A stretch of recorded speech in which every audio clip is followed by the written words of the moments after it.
ये हमारा basic concept है। इस वीडियो में हम लोग बात करेंगे बेसिक कॉन्सेप्ट के बारे में, इनका किसकी, इनकम टैक्स की। अब इनकम टैक्स एक्ट, आपको क्या लगता है भाई, इनकम टैक्स एक्ट कौन लगा रहा है, कौन चार्ज कर रहा है आपसे, कौन वसूल कर रहा है? कोई भी व्यापारी कर रहा है, ये कौन कर रहा है? मतलब पहली बात तो ये मन में आपके डाउट आता होगा कि भैया ये पावर आई कहां से और किसके पास ये पावर है। तो भैया इसके लिए ना आपको आर्टिकल पढ़ना पड़ेगा। भाई संविधान हमारा संविधान, जो भी आपको इंडिया में, पूरा ऑल ओवर इंडिया में जितने भी आपको एक्ट दिखाई पड़ रहे हैं बनते हुए, चाहे वो रेवेन्यू से रिलेटेड हो, चाहे वो अदर देन रेवेन्यू से रिलेटेड हो, वो टोटल जितने भी एक्ट है वो भैया उसकी पावर देता है संविधान। संविधान हमारा सर्वोपरि है, उसी से पावर मिलती है। किसको मिलती है भाई पावर? क्या किसी बिजनेसमैन को मिलती है?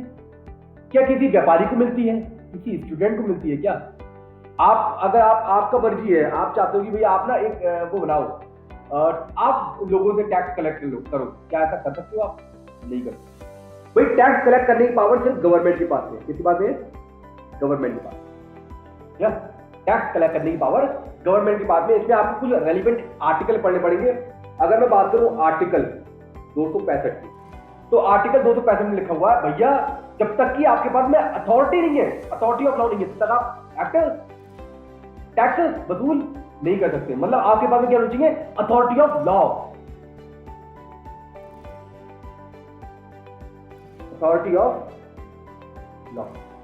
कहने का मतलब यह है कि भैया अगर आपको टैक्स लगाना है तो भैया पहले बात तो आपके पास में एक्ट होना चाहिए, है ना। पहले आपको एक्ट बनाना पड़ेगा। ऐसा नहीं है कि आप मोदी जी आ गए भाई सुबह उठ के, मतलब पहले शाम को आते हैं वो 8 बजे, ठीक है। अब 8 बजे वो भाई अपना उन्होंने रख ली थी भैया 8 बजे हम जनता को वो करेंगे, क्या नाम है, अब वो आ जाते हैं मोदी जी। अब वो रात में 8 बजे कहते हैं शाम को कि भैया कल से हम टैक्स लगाएंगे, टैक्स का नाम होगा कोविड टैक्स। ऐसा हो सकता है? ना। पहले तो भैया उसके लिए एक्ट बनाना पड़ेगा। क्या बनाना पड़ेगा?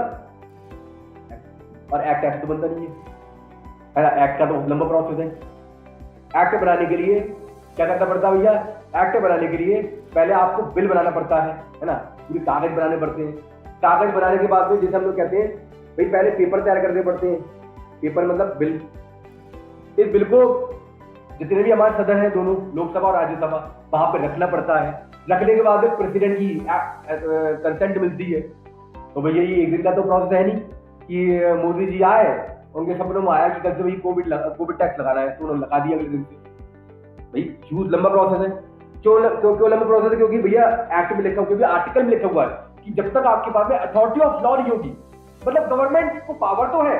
अच्छा, गवर्नमेंट को पावर कहां से मिली? पहले तो आपके मन में एक क्वेश्चन ये भी आता है कि भैया एक्ट तो, जैसे टैक्स तो कोई भी लगा ले, है ना। हम भी लगा ले रहे हैं, क्या दिक्कत है? हम भी बुला ले रहे हैं, हम भी एक टैक्स लगा ले रहे हैं।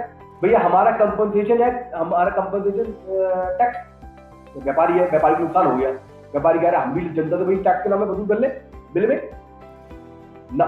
ऐसा नहीं हो सकता भैया, ऐसा नहीं है। क्योंकि ये पावर आर्टिकल 245, एक आर्टिकल 245 है, ये पावर सिर्फ सेंट्रल गवर्नमेंट को और स्टेट गवर्नमेंट को है, बस दैट्स इट। सेंट्रल गवर्नमेंट के पास पावर है और स्टेट गवर्नमेंट के पास पावर है क्या? एक्ट बनाने की, ठीक है। मतलब ऐसा नहीं है कि आप व्यापारी चाहे, उसकी मर्जी है, अरे यार बड़ा नुकसान हो गया हमारा, नुकसान हो गया तो लाओ यार टैक्स वसूल कर ले लोगों से, किसी भी टैक्स के नाम से, है ना। एक्ट क्या हम ही बना लेंगे? तो संविधान ने कह दिया ये पावर सिर्फ सेंट्रल गवर्नमेंट के पास में और स्टेट गवर्नमेंट के पास में, और किसी के पास नहीं है भैया पावर। बात समझाइए दिक्कत। तो पहले तो ये समझ में आ गया कि भैया एक्ट बनाना पड़ेगा, टैक्स लगाने के लिए एक्ट बनाना पड़ेगा। मोदी जी चाहकर भी सुबह उठ के बोल नहीं सकते कि भैया कल से ये एक्ट लगा रहे हैं। पहले तो एक्ट बनाना पड़ेगा। दूसरी चीज, ये पावर सिर्फ एक्ट बनाने की किसके पास में? सेंट्रल गवर्नमेंट के पास में और स्टेट गवर्नमेंट के पास में। ठीक है, 2 आर्टिकल हमने पढ़ लिए। अब ये बताइए भैया कौन कौन से मैटर है? भैया ये तो पता लग गया सेंट्रल गवर्नमेंट के पास में पावर है, स्टेट गवर्नमेंट के पास पावर है। अब दोनों लड़ रहे हैं, सेंट्रल गवर्नमेंट भी लड़ रही है, स्टेट गवर्नमेंट लड़ रही है।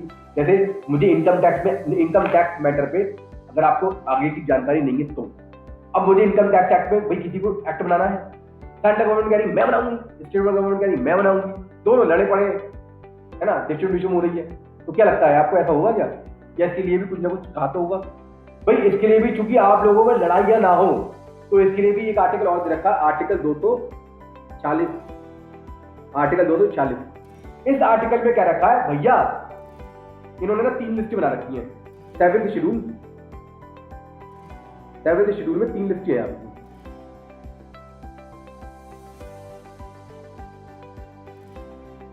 आर्टिकल 240 का 7th शेड्यूल है, इसमें 3 लिस्टें दे रखी है, यूनियन लिस्ट, स्टेट लिस्ट और करंट लिस्ट। अब यूनियन लिस्ट से तो आपको लगता होगा कि भैया यहाँ पे ना मैटर लिस्ट दे रखी है, पूरी भैया लिस्ट दे रखी है, टक टक टक करके लिस्ट दे रखी है पूरी। तो यूनियन लिस्ट में वो मैटर दे रखी है जिस पर स्टेट गवर्नमेंट के पास पावर है एक्ट बनाने की। स्टेट लिस्ट में वो मैटर दे रखी है जिस पर स्टेट गवर्नमेंट के पास पावर है एक्ट बनाने की। कंकरेंट लिस्ट में वो मैटर दे रखे जिस पर बोथ गवर्नमेंट के पास पावर है एक्ट बनाने की, सीजी और अब आपके मन में क्वेश्चन आ गया होगा भैया फिर लड़ाई होगी, क्योंकि कंकरेंट लिस्ट में वो मैटर दे रखे जिस पर बोथ गवर्नमेंट के पावर है एक्ट बनाने की। तो भैया लड़ाइयों के लिए भी लिख दिया गया है कि भैया सेंट्रल गवर्नमेंट प्रिवेल करेगी, सेंट्रल गवर्नमेंट सर्वोपरि है। पुलिस पुलिस पुलिस पुलिस से रिलेटेड जो एक्ट है वो बोथ गवर्नमेंट बना सकती है, सेंट्रल भी बना सकती है और स्टेट भी। यूपी में पुलिस कौन चलाता है भैया? यूपी चलाते हैं। और वही आपके दिल्ली में कौन चलाता है? केजरीवाल चलाते हैं। दिल्ली में पुलिस कौन चलाता है? दिल्ली में पुलिस चलाती है सेंट्रल गवर्नमेंट।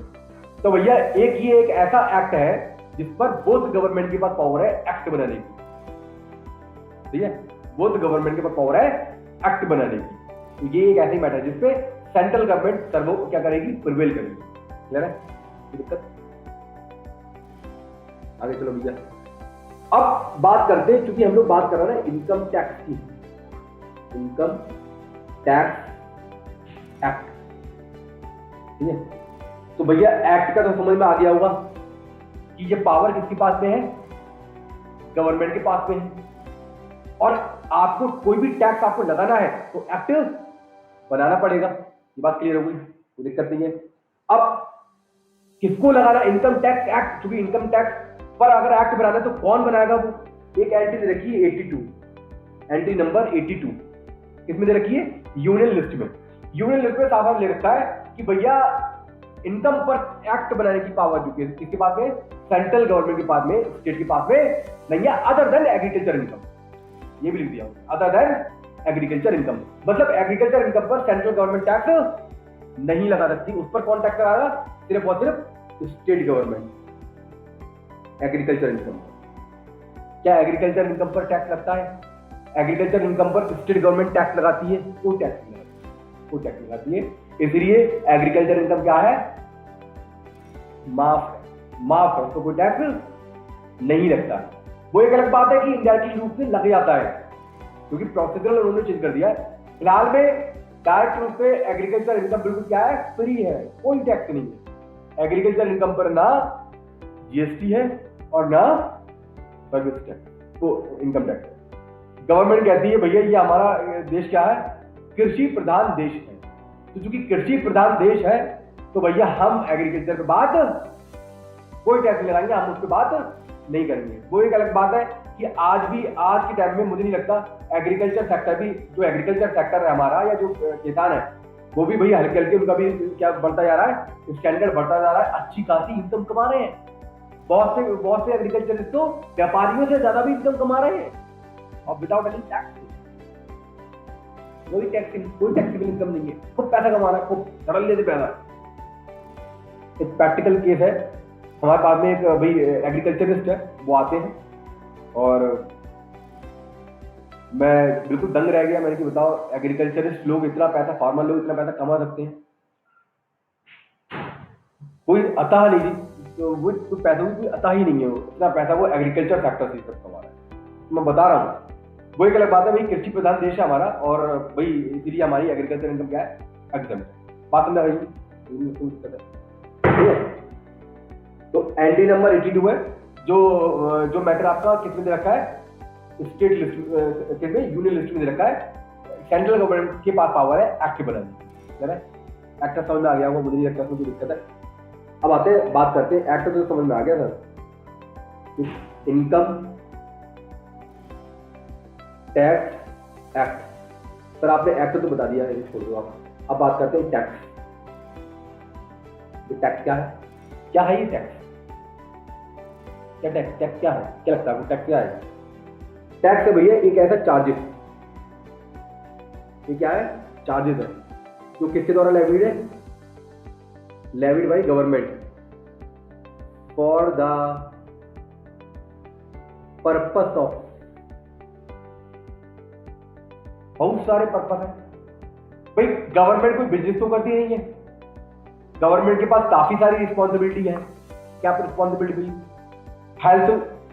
हेल्थ एजुकेशन को, इंफ्रास्ट्रक्चर को, डिफेंस को मजबूत करना। भाई पैसा कहां से है, क्योंकि गवर्नमेंट को बिजनेस थोड़ी नहीं करती है, पैसे कहां से है भाई? बहुत से ऐसे, अब आपके मन में आ रहा हो, बहुत सी ऐसी कंट्री है जहां पर टैक्स के नाम पर कुछ भी नहीं दिया था। हाँ, उनके पास पैसा कहां से आता है? जैसे एक बताऊं कौन, आप हमारे बहुत पास में कंट्री है जिसका नाम है दुबई। दुबई में टैक्स नहीं लगता है सर, दुबई में टैक्स नहीं लगता है, तो वो गवर्नमेंट, इतना बड़ा ह्यूज डेवलपमेंट हो चुका है दुबई का, पैसा कहां से आया, पैसा है ना। तो दुबई के पास पैसा भाई काफी सारे, तो तेल भी है उसका एक भाई एक रीजन, तेल की वजह से भी आया। दूसरा, टूरिज्म इतना बढ़ गया कि भैया इससे गवर्नमेंट को बहुत ज्यादा बेनिफिट मिला ना। वीजा आप लोगे आने का, तो पैसे दोगे, तो पैसा कहाँ जाएगा, वो गवर्नमेंट के पास है ना। तो मैंने बता दिया 2 सोर्स थे किसके, दुबई के, पैसा आने के, कमाने के, तो इसलिए वो टैक्स नहीं लगाते थे। लेकिन उन्होंने देखा अब आज के प्रेजेंट टाइम में थोड़ी स्थिति अलग है। मैं आपको बता दूं आपकी जानकारी के लिए कि इनकम टैक्स तो नहीं लगता है, लेकिन जीएसटी आ गया, दुबई में भी जीएसटी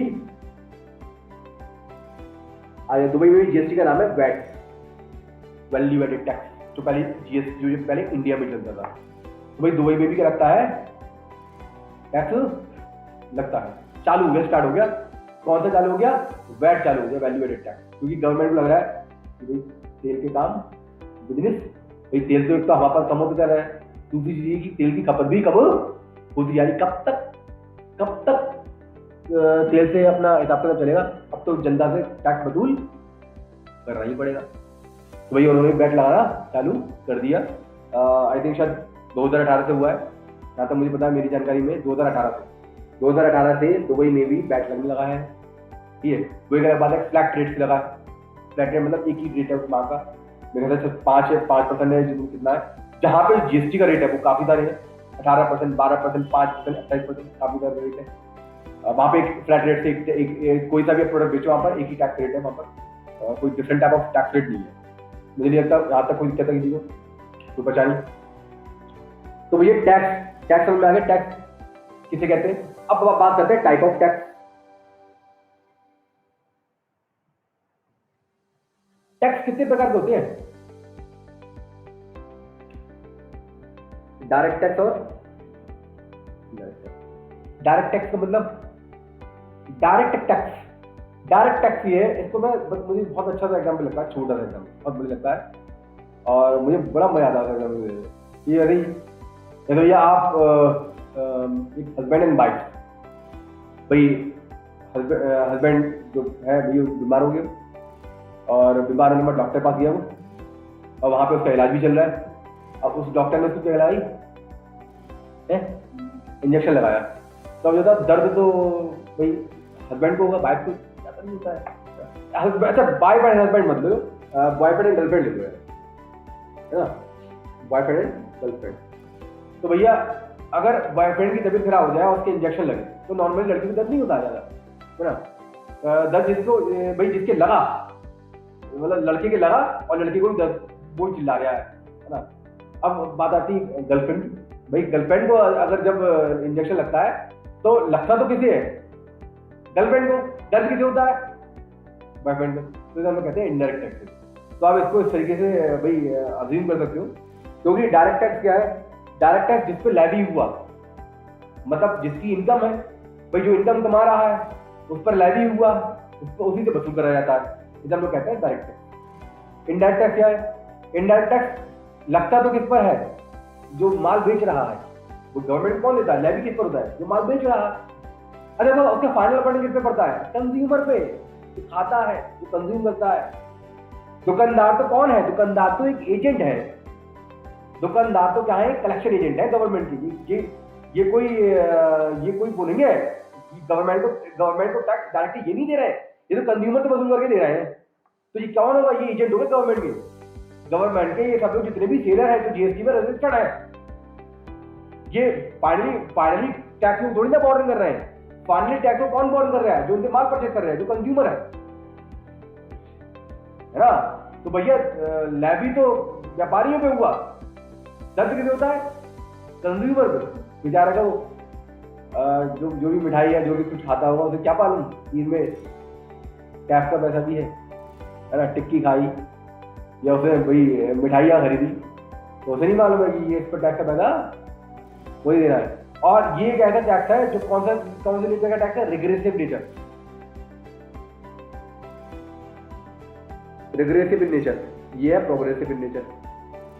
रिग्रेसिव और प्रोग्रेसिव में अंतर ये है कि भैया जितनी जैसे जैसे आपकी इनकम बढ़ती जाएगी वैसे वैसे उनका टैक्स का पेमेंट बढ़ता जाएगा। रिग्रेसिव, आप चाहे अमीर हो या गरीब, आप अगर एक चॉकलेट लेके आओ, चाहे गरीब खरीदे अमीर, टैक्स तो उसको उतना देना ही पड़ेगा।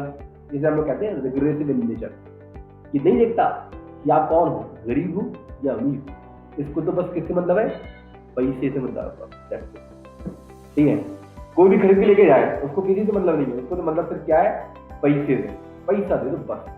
आप गरीब चिल्लाते हो, नहीं मालूम है? ये चॉकलेट आ गई उनके, जो भी मिठाई आ गई, आप नहीं ले सकते। व्यापारी लाला है, लाला के पास कोई व्यापारी कोई कम पैसे वाला बंदा है, लाला से भाई लाला ने बिल बना के दिया मिठाई का, उसने 5% टैक्स लगा दिया। अब लाला ने वो कह रहा है बेटा बेचारे भाई क्या है भाई ये 5% टैक्स, ये भाई मैं तो गरीब हूँ, मुझसे क्यों वसूलेगा? तो लाला समझा दिया मैं नहीं जानता कुछ भी, मैं कुछ नहीं कर सकता, ये तो गवर्नमेंट कह रही है, आप चाहे गरीब हो या अमीर आपको ये टैक्स तो देना ही पड़ेगा, इसमें कोई छूट नहीं है। तेरा भी है। तो डायरेक्ट और इनडायरेक्ट टैक्स में अंतर भी सब में आ गया हुआ क्या? अब हम लोग ना इनकम टैक्स एक्ट समझ में आ गया, टैक्स समझ में आ गया, पढ़ते इनकम। इनकम क्या है भैया? क्योंकि हम लोग इनकम टैक्स एक्ट पढ़ा है, इनकम पे टैक्स लगाना है। इनकम से मतलब क्या है? क्या है इनकम से मतलब? क्या लगता है इनकम क्या है? इनकम मैंने कोई माल बेचा, गुड्स बेचा, इसके बदले मुझे 1 लाख रुपए मिल गए, ये इनकम मान लूं? अरे ये इनकम मान लूं? ये इनकम है क्या? इनकम थोड़ी नहीं है भाई। इनकम क्या है? 1 लाख रुपए का माल बेचा, वो खरीदा कितने का था? 80,000 का। इनकम कितनी हो गई? 20,000। ये तो इनकम हुई। इनकम गवर्नमेंट कह रही है भैया जो पैसा कमा रहे है ना, ग्रॉस रिसीव नहीं, नेट रिसीव। नेट कितना कमाया आपने वो बताओ, उसको हम लोग कहते हैं इनकम। नेट जो आपने नेट कमाया, कमाई कितनी करी? ग्रॉस रिसीव नहीं कि आपने जो भाई क्या नाम है माल कितने का बेचा, इससे मतलब नहीं है, आपने पैसा कितना कमाया वो बताओ, उसे हम लोग कहते हैं इनकम। अब पैसा वो लीगल इलीगल कुछ भी करो, आप अपनी शर्ट बेच के भी ना पैसा कमा लो।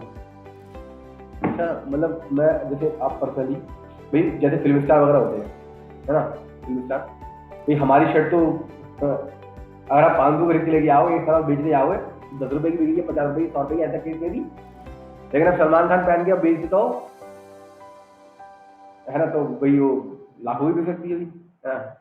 तो भाई वो सोचो 1000 रुपये खरीद के ले गया, 1000 रुपये खरीदने के बाद में फर्नीचर करे अपने, करने के बाद में बेच दिया 1 लाख रुपये में और प्रॉफिट हुआ, इनकम मनी आएगी, इनकम मनी आएगी है,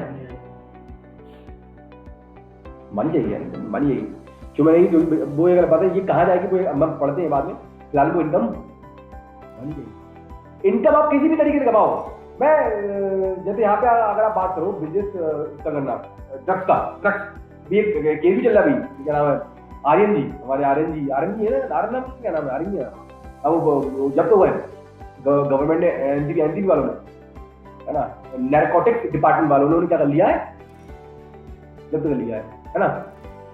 अब भैया देखो मुझे नहीं मालूम, मैं इस बारे में बात नहीं करूंगा कि वो गलत है या सही है, जस्ट मैं एग्जाम्पल इसलिए ले रहा हूँ वहाँ पर, क्योंकि अगर आप कोई बंदा ड्रग्स का काम कर रहा है, क्योंकि इंडिया में क्या है, इलीगल है, ड्रग्स का काम करना इलीगल है, और लेकिन ड्रग्स से आप कमाई कर ली आपने, ड्रग्स से आपने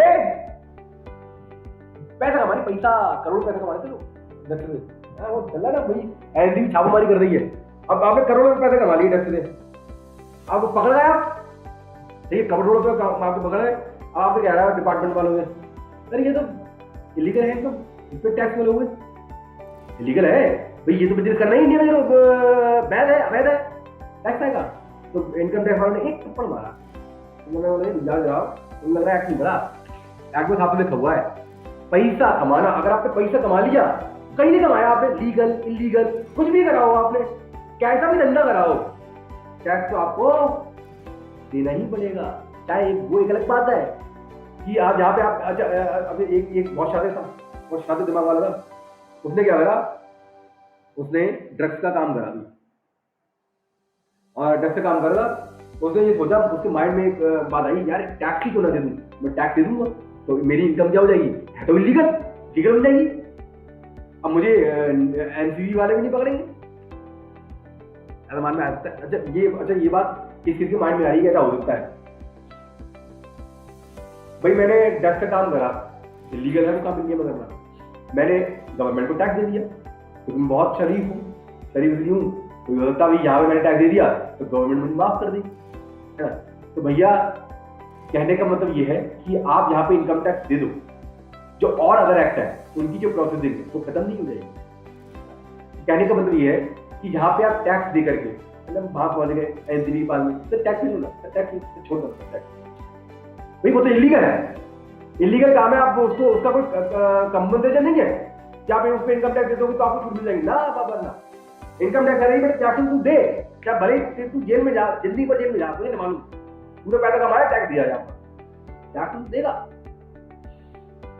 भले तेरा तुझे पैसा कुछ ना मिला, तू जेल में खड़, मुझे तो कोई मतलब नहीं है, तूने पैसा कमाया टैक्स दिया है ना। रिश्वतखोरी का पैसा, रिश्वत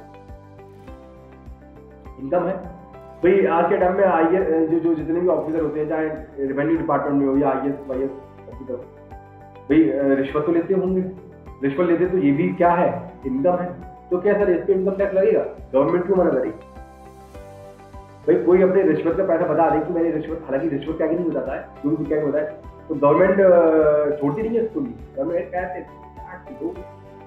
रिश्वत से, रिश्वत के नाम से मतलब ये हो गया कि जब आपके घर में छापामारी पड़ी, छापामारी पड़ने के बाद काफी सारा कैश मिला, बहुत कैश मिला, आप लगा ये तो रिश्वत का पैसा है, ये मैंने बिजनेस नहीं करा है इसका, है ना।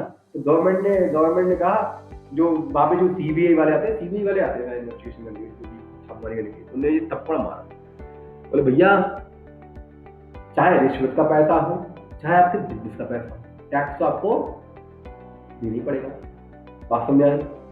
तो इनकम की जो डेफिनेशन है ना, इनकम की जो डेफिनेशन है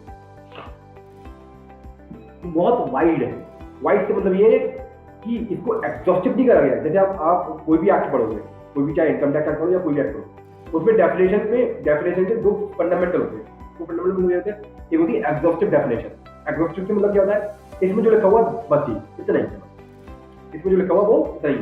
एक होती है इंक्लूसिव डेफिनेशन, इंक्लूसिव मतलब क्या है, इंक्लूसिव को आप कंसिडर करते हो तो ब्रह्मांड से, जिस तरीके से ब्रह्मांड का कोई छोर नहीं है, उस तरीके से जितनी भी डेफिनेशन है जो इंक्लूसिव है उसका कोई छोर, मतलब उसने अपने दरवाजे खोल रखे हैं, कोई भी आ जाओ, इनकम कमाई है, बस आ जाओ, गले लग जाओ मेरे, इनकम कमाई ना, तो गले मतलब ऐसा नहीं है एग्जॉस्टिव कह दिया हो कि एग्जॉस्टिव बस बस बस इतनी ये एग्जॉस्टिव का मतलब होता है ये लिस्ट देखिए मैंने, ये बस that's it.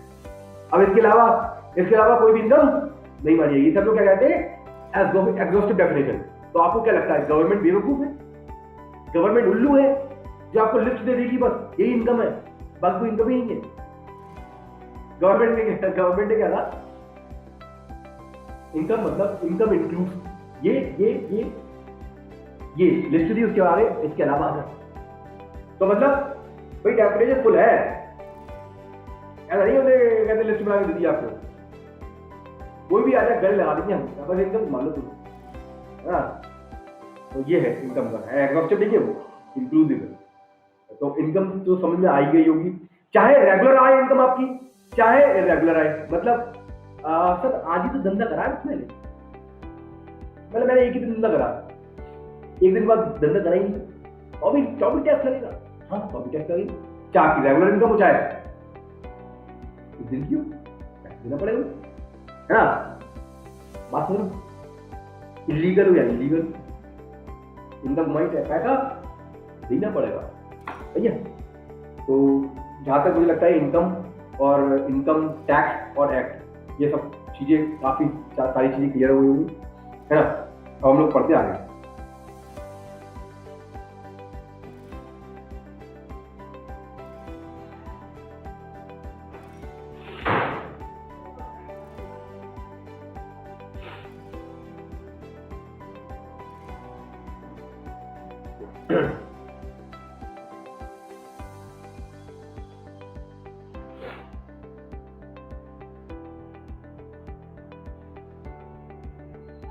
Income tax act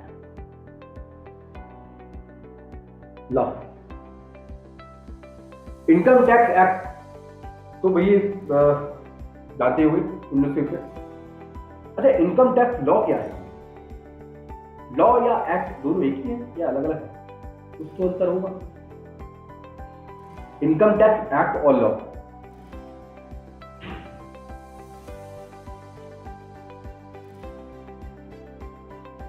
income tax act rule circular notification case law. Income tax act is a part of income tax law, income tax act is a part of income tax law, क्योंकि income tax law क्या है और फैला हुआ है और बड़ा है और बड़ा है और बड़ा है भाई। रूल क्या होते हैं, रूल रूल रूल तो बताया सीरीज बार, हाँ रूल तो मैं बता दे रहा हूं भाई। इनकम टैक्स एक्ट क्या कहता है, इनकम टैक्स एक्ट कहता है भैया आपको क्या क्या करना है, आपको ये करना है, आपको ये करना है, आपको ये करना है। तो अपना इनकम टैक्स सोचिए एक बंदा है, इंसान है, बोल रहा है आपको ये करना है, इस सेक्शन के अकॉर्डिंग आपको ये करना है, इस सेक्शन के अकॉर्डिंग आपको ये करना है, इस सेक्शन के अकॉर्डिंग आपको ये करना है। एक बंदे ने पूछ लिया करो भाई मुझे ये करना है, करना कैसे है भाई, करना है समझ आ गया मुझे, करना कैसे है ये कौन बताएगा, है ये बताएगा करना कैसे है, करना क्या है वो इनकम टैक्स एक्ट बता रहा है, करना कैसे है वो रूल बता रहा है। अब नोटिफिकेशन, आपको क्या लगता है 1961 का, अभी आप जब इनकम टैक्स एक्ट पढ़ोगे 1961 का बना हुआ है, क्या 1961 का बना हुआ है, इसका मतलब कुछ चेंज नहीं हुआ है, मतलब कुछ वहां पे जितने प्रोविजन लिखे हैं 1961 के, जो जितने भी चीजें लिखी हुई है, क्या वो आज 2022 में 21 में चल जाएंगे, मतलब कुछ चेंज नहीं हुए क्या, चेंज हुए ऐसे कैसे नोटिफिकेशन से, कैसे नोटिफिकेशन सर, नाम नहीं बदला, नाम नहीं बदला, नाम क्यों नहीं बदला, इनकम टैक्स एक्ट 2031 क्यों है, इनकम टैक्स एक्ट 2021 क्यों नहीं है, नाम क्यों नहीं बदला, आपको क्या नाम है, चलो मेरा नाम है, मेरा नाम गौरांग है। मैं पैदा हुआ था 1990 में। आज क्या चल रही है 2021। मेरा नाम बदल गया क्या? चीज तो मेरे अंदर बहुत सारे आए हैं। नाम बदल गया नहीं भैया, इनकम टैक्स का इसलिए इनकम टैक्स का चेंज तो बहुत सारे हैं। तो नोटिफिकेशन के जरिए क्या करें, बहुत सारे चेंजेस करें। लगा भाई, अगर आपको फैक्ट पता है भाई, चेंज तो कभी भी हो सकता है। चेंज तो गवर्नमेंट चाहे तो कभी भी कर सकती है। नॉर्मली चेंज कब होता है मैं आपको बता दूं। नॉर्मली जब चेंज होता है, नॉर्मली चेंज होता है यदि आपको, अगर आपको रेवेन्यू एक्ट में अगर चेंज करना है तो नॉर्मली गवर्नमेंट कैसे करती है, फाइनेंस बजट के जरिए। फाइनेंस बजट आता है फरवरी में, है ना। तो निर्मला सीतारमण जी बजट लेके आती है और उसमें पूरा फाइनेंस बिल होता है। और फाइनेंस बिल होता है पहले, और भाई उसमें क्या होता है, उसमें चेंजेस दिए होते हैं किससे रिलेटेड, इनकम टैक्स और जीएसटी से रिलेटेड काफी सारे चेंजेस दिए होते हैं। तो एक तो साल में एक बार उस टाइम चेंज होता है। साल में एक बार चेंज होता है, क्या बीच में चेंज हो सकता है क्या? हाँ होता है, नोटिफिकेशन के जरिए। किसके जरिए? नोटिफिकेशन के जरिए। नोटिफिकेशन के जरिए गवर्नमेंट अगर किसी भी प्रोविजन को चेंज करना चाहे तो वो कर सकती है। वो एक साल का वेट नहीं करेगी। मतलब अब यहाँ पे पूरा पृथ्वी में, मतलब पृथ्वी के पूरे इंडिया में बहुत भूकंप आया हुआ है, मातम राई मिल गई है। अब गवर्नमेंट कह रही है कुछ नहीं कर सकते, क्यों? फरवरी का वेट करना पड़ेगा। तो ऐसा होता है क्या? तो फरवरी तक वेट, यहाँ दुनिया, यहाँ इंडिया खत्म होने को है और गवर्नमेंट किसका इंतजार कर रही है? फरवरी के आने का। क्यों? क्योंकि फरवरी में चेंज कर सकते हैं भाई। तो ना भैया ऐसा नहीं है कि फाइनेंस एक्ट के थ्रू ही, मतलब फाइनेंस बिल के थ्रू या बजट के थ्रू ही चेंज होंगे। अगर बीच में भी गवर्नमेंट को लगता है कि चेंज जरूरी है, आप देखते हो ना, ये जीएसटी की नोटिफिकेशन आ जाती है आए दिन, मूंग डाके हर वीकली कोई ना कोई, है ना। गवर्नमेंट को जब लगता है अरे यार आज तो मजा नहीं आ रहा यार मेरी, ना यार एक जीएसटी की एक नोटिफिकेशन निकाल, है ना। तो गवर्नमेंट भाई जीएसटी की नोटिफिकेशन निकाल देती है, या इनकम टैक्स की ऐसा केस में। तो कहने का मतलब ये कि भाई मिडिल ईयर में भी चेंजेस ला जा सकते हैं नोटिफिकेशन के जरिए। अच्छा, एक चीज माइंड में और आता होगा कि एक्ट बनाने के लिए, या एक्ट में जो क्या नाम है आपका, जो फाइनेंस बजट आता है, फाइनेंस बजट की प्रोसेस तो वही है जैसे एक्ट बनाने का होता है। क्या प्रोसेस होता है भाई? पहले बिल बनता है, पहले पेपर तैयार होते हैं, फिर वो लोकसभा और राज्यसभा में रखा जाता है। जो आप पढ़ते हैं और पढ़ती मैडम बैठ के वहां, तो मीटिंग की चलती होती है लोकसभा राज्यसभा की, लोकसभा की, है ना। अब जब लोकसभा की मीटिंग चलती है, वो लोकसभा की मीटिंग होती है, लोकसभा की मीटिंग बाद राज्यसभा में आता है, इन दोनों की असेंबली जाती है, फिर पास आ जाता है, राष्ट्रपति की सिग्नेचर के लिए फिर जाके वो एक्ट बनता है ना। ये प्रोसेस तो रहता है जब हमें साल में मीटिंग करना है। सर ये जो प्रोसेस है, क्या ये प्रोसेस नोटिफिकेशन आती है किसी भी एक्ट में, किसी भी प्रोविजन चेंज करने की, क्या ये प्रोसेस तब भी रहता है? क्या लगता है आपको?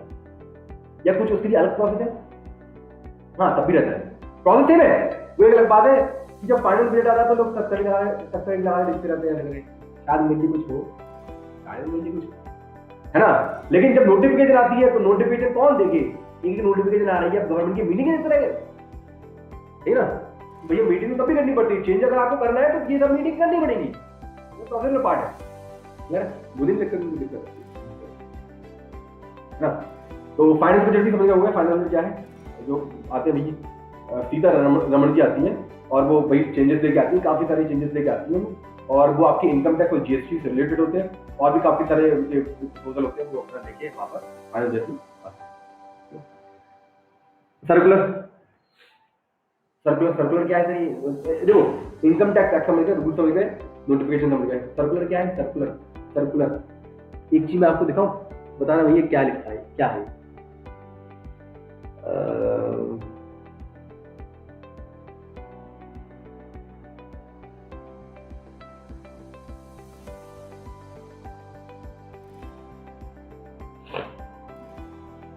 एक चित्र है भैया,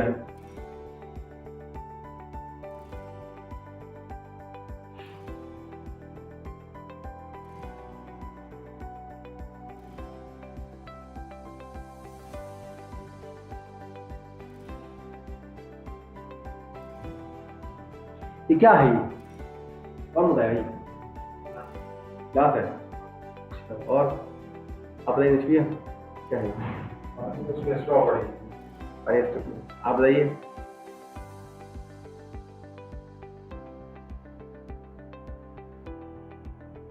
क्राइटेरिया होगा हर एक चीज का।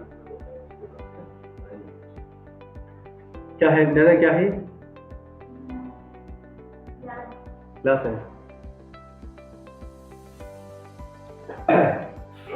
मुझे लग रहा है ये ओकली है, ओकली है ना। तो कहने का मतलब ये है कि जैसे इनकम टैक्स एक्ट है, अगर मैं उसको भाई मैं उसको अगर हर एक प्रोविजन के लिए सर्कुलर ना दूं तो ना सब लोग अपने चश्मे से देखेंगे, इस एक्ट को हम इस तरीके से पढ़ेंगे, ये तो हमें इस तरीके दिखाई दे रहा है ना। तो भाई जैसे पता लगा गवर्नमेंट लड़ रही है, क्योंकि गवर्नमेंट के जो ऑफिसर है वो ऑल ओवर इंडिया फैले हुए हैं, है ना। एक स्टेट का मतलब कह रहा है, इसका मतलब तो ये है, उसका मतलब तो ये है, तो मतलब सब लोग अपने अपने चश्मे से दुनिया देख रहे हैं, मतलब इनकम टैक्स एक्ट को देख रहे हैं। तो यूनिफॉर्मिटी नहीं है, यूनिफॉर्मिटी नहीं है, क्योंकि सब लोग इस चश्मे को अपने नजरिए से देख रहे हैं। अगर मैं यहाँ पे लिख दूं तो क्या है, ग्लास है, कुछ और मत समझ लेना, क्या ये ग्लास है। तो जब मैंने कह दिया ग्लास है तो सब लोग क्या मानेंगे, ग्लास ही मानेंगे, क्या भले ही उनको कुछ भी दिख रहा हो, ये भले किसी को ये शराब का गिलास लग रहा हो, भले किसी को ये पानी का गिलास लग रहा है, लेकिन मैंने कह दिया नहीं किसका गिलास है, पानी का गिलास, है ना। बात समझ आई क्या? तो इस सर्कुलर यही काम करता है। सर्कुलर काम क्या करता है, यूनिफॉर्मिटी लाने के लिए काम वो क्या करता है, काम ये करता है भैया इसको ना इस तरीके से पढ़ेंगे हम, आप अपने तरीके मत लगाओ, आप अपने तरीके मत लगाओ। बात समझ आई? Circular case law, case law क्या है भैया? केस लॉ आपको क्या लगता है, इनकम टैक्स एक्ट बन गया,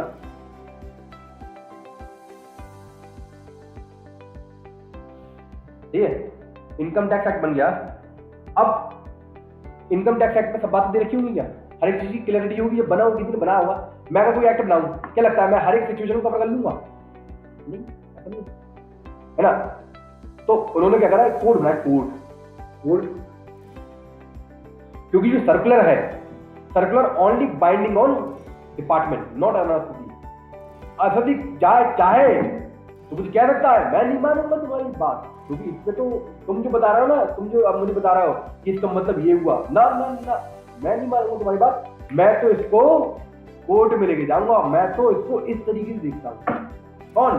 जो अथॉरिटी है, जो टैक्स पेयर है, वो कहेगा मैं नहीं मानूंगा तुम्हारी बात, क्योंकि सर्कुलर सिर्फ बाइंडिंग होता है किस पर, डिपार्टमेंट पर, नॉट एन अथॉरिटी। अथॉरिटी चाहे तो सर्कुलर के अगेंस्ट में जा सकता है। तो आपको अथॉरिटी कह रहा है भाई मैं तो ना मानूं तुम्हारी बात, मैं तो जाऊंगा कोर्ट पे। तो कोर्ट है भाई सुप्रीम कोर्ट और हाई कोर्ट। तो भैया अपना कोर्ट, आप कहा अपना केस कहाँ लेके आ सकते हो, सुप्रीम कोर्ट और हाई कोर्ट में। ये जहां पर केस हो जाएंगे जो किससे रिलेटेड होंगे, सिर्फ लॉ से, लॉ से रिलेटेड होंगे, किससे रिलेटेड होंगे, लॉ से, लॉ की इंटरप्रिटेशन से रिलेटेड होंगे। फैक्ट ऑफ द केस नहीं, फैक्ट ऑफ द केस नहीं आ गया यहाँ पर। फैक्ट ऑफ द केस मतलब क्या है, फैक्ट ऑफ द केस मतलब क्या है, फैक्ट ऑफ द केस मतलब ये था कि बिल ये नकली है या असली है, ये सुप्रीम कोर्ट और हाई कोर्ट प्रूव नहीं करेगा, इसको आपको छोटी जो अथॉरिटी है ITAT, यहाँ पे सॉल्व करना पड़ेगा टैक्स एक्ट। यहाँ पे सॉल्व हो गया तो हो गया, ऊपर लेके नहीं आ गया सुप्रीम कोर्ट हाई कोर्ट के पास, हम जीतो नहीं लेने आएंगे सर ये बिल असली है या नकली है। तो सुप्रीम कोर्ट हाई कोर्ट ने कह दी तुम्हारे खुलेंगे नहीं, मतलब तुम कोई बोल दे रहा हो, क्या मतलब सुप्रीम कोर्ट और हाई कोर्ट के बाद आप ये लेके नहीं आओगे कि fact of the case, sir मेरा fact of the case solve कर दो ना, ना सिर्फ लॉ जो लॉ से रिलेटेड है। अगर आपके क्वेश्चन लॉ से रिलेटेड है, मतलब आपको लॉ पढ़ने में दिक्कत आ रही है, तो आओ मेरे पास, तो मैं आपको बताऊंगा। लेकिन आपके बिल नकली है या असली है ये मैं नहीं बताऊंगा, या भाई लोअर अथॉरिटी पे बात करो, ये तो ऐसी जजों की कमी है, ऊपर सबके देके चले आ रहा है ना भाई, जजों की कमी है ना वो नीचे, जज वैसे ही बहुत कम है ऊपर सुप्रीम कोर्ट हाई कोर्ट के। अरे जज बन सकता कोई बंदा, जज का इसको बहुत बड़ा है, ये मतलब क्यों, क्योंकि कमी बहुत है लोगों की, है ना। बात में आ गई भैया इतनी कोर्ट। तो ये क्या है पूरा, ये सब क्या है, ये सब क्या है, इसे हम लोग कहते हैं income tax law. Law act नहीं है, ये पूरा इनकम टैक्स लॉ है ना। एक्ट और लॉ में अंतर है। सुप्रीम कोर्ट के द्वारा दिया हुआ कोई भी डिसीजन पूरे इंडिया में क्या होता है, वैलिड होता है, वो सर्वोपरि माना जाता है, वो जस्ट लाइक का एक्ट माना जाता है। सुप्रीम कोर्ट के द्वारा दिया हुआ डिसीजन जस्ट लाइक अ एक्ट माना जाता है, जस्ट लाइक एक्ट है। जब तक कि गवर्नमेंट चेंज ना कर दे उस प्रोविजन को, तब तक सुप्रीम कोर्ट के द्वारा दिया हुआ डिसीजन पूरा एक्ट ही माना जाता है। बात समझ में आई या नहीं है? यहां तक मुझे नहीं लगता यहां तक कोई दिक्कत है किसी को भी। अब हम लोग पढ़ते हैं आगे।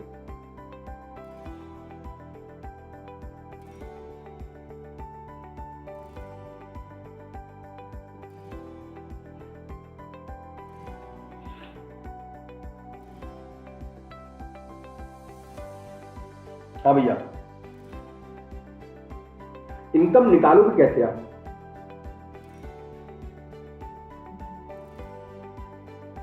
इनकम कैसे निकालोगे? पहला स्टेप क्या हुआ किसी इनकम निकालने का? पहला स्टेप होता है हमारा, मैं आपको बता दूं, आपकी जानकारी के लिए पहला स्टेप होता है, भैया आप हो कौन? कौन हो? कौन हो? भले ही आप जब मुझसे इनकम टैक्स की कोई रिटर्न भरवाने आता है प्रैक्टिकली, तो मैं उससे नहीं पूछता कौन हो आप, है ना? वैसे कायदे में तो पूछा चाहिए कौन हो आप। कौन हुआ से मतलब क्या है? आप रेसिडेंट हो, नॉन रेसिडेंट हो, कौन हो, है ना? पहला स्टेप। क्योंकि जब आप ये क्लियर करोगे ना, पहला आपका स्टेप यही है। क्योंकि जब तक आप ये क्लियर नहीं करोगे कि जिसका आप असेसमेंट कर रहे हो, जिसकी आप इनकम टैक्स रिटर्न प्रिपेयर कर रहे हो, वो रेसिडेंट है या नॉन रेसिडेंट है, तब तक आप उसकी इनकम ढंग से कैलकुलेट नहीं कर पाओगे। क्यों? क्योंकि अगर बंदा रेसिडेंट हुआ तो वो ऑल ओवर इंडिया में पूरी पृथ्वी पे कहीं पे भी कुछ भी कमाए, इनकम टैक्स एक्ट कहता है बेटा टैक्स कर दे जाए। सही है ना भैया? अगर रेसिडेंट इन इंडिया है बंदा, तो पूरी पृथ्वी पे पैसा कहीं भी कमाओ, टैक्स इधर दे जाओ। ठीक है? पहली। अगर आप नॉन रेसिडेंट हो, अगर ये प्रूव हो गया कि आप कौन हो, नॉन रेसिडेंट हो, तो आपको टैक्स इनकम टैक्स इंडिया में टैक्स तभी देना है जब आप इनकम इंडिया में कमाओ। That's it.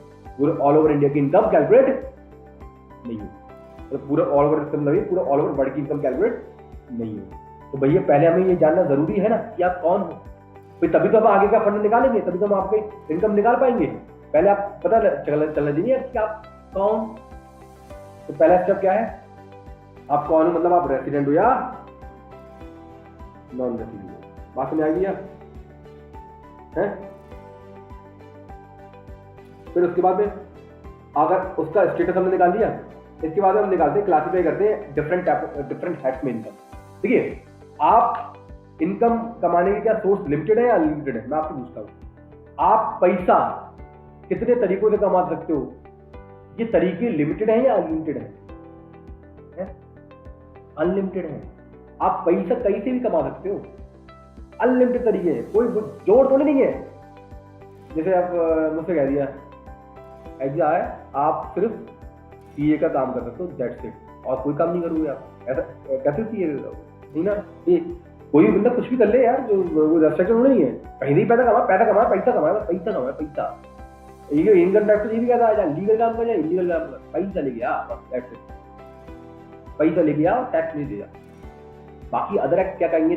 अदर एक्ट तेरे टुकड़े करेंगे, तेरी पूजा करेंगे, मुझे कोई मतलब नहीं है। मुझे तो मेरे टैक्स से मतलब मेरा टैक्स दे जाओ, बस टैक्स मेरा टैक्स दे जाओ।